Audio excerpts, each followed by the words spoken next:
রেলগাড়ি তার গন্তব্যস্থানে ছুটে চলে শুধু দুটো লোহার পাতের উপর থেকে। আর কখনো যদি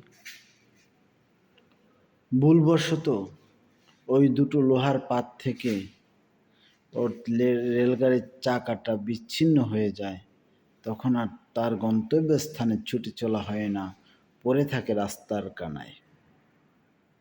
ঠিক তদ্রূপ আপনার আমার সংসার জীবনটা চলে একটা জিনিসের উপর, সেটা হলো বিশ্বাস।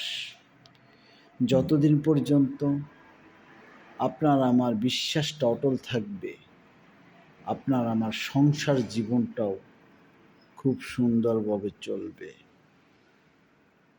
কখনো যদি আপনার আমার বিশ্বাসে ফাটল ধরে বা ভাঙন ধরে, তখন হয়তোবা রেলগাড়ির মতো আপনার আমার জীবনটাও রাস্তার কানায় পড়ে থাকবে, সামনে আর চলবে না।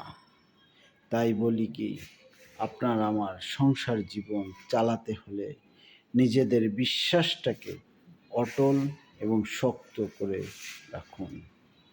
আমার কথাগুলো যদি আপনার কাছে একটু ভালো লাগে, তবে একটা লাইক, একটা কমেন্ট, একটা শেয়ার করতে ভুলবেন না। আমার চ্যানেলটাকে সাবস্ক্রাইব করবেন ইনশাআল্লাহ। ভালো থাকবেন, সুখে থাকবেন। আল্লাহ হাফেজ।